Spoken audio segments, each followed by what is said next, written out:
When using Gravity Forms, to view the entries or the submissions that people have sent through the form, you can go to Forms on the left-hand side here. You can either click Forms to then, choose one of the forms, or you can go right to Entries. Either way, you'll be able to get to the entries. So if we go to Forms,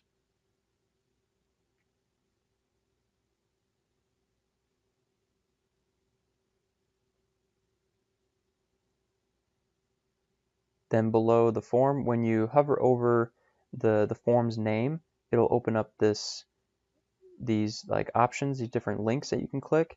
One of them is entries. So then you can click entries. And then when it shows the list of entries, you'll be able to click on the person's name. It'll show, the first or whatever fields you choose.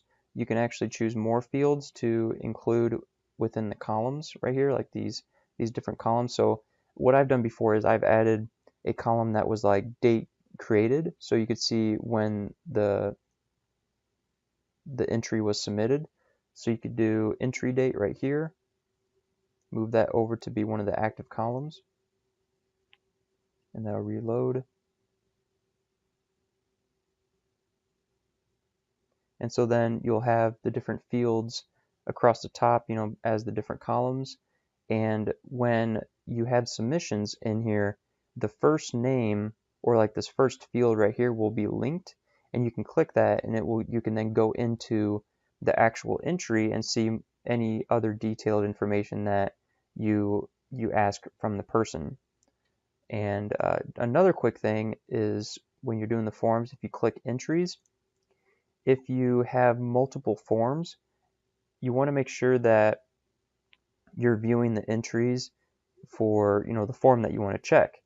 So when you come up here, there's a little drop down and it'll show all your different forms, and by default it might be the very top one. So you might come in here to you might click entries, come in here, and there might be nothing, and then you got to remember that up here you have to choose the right form in this drop down.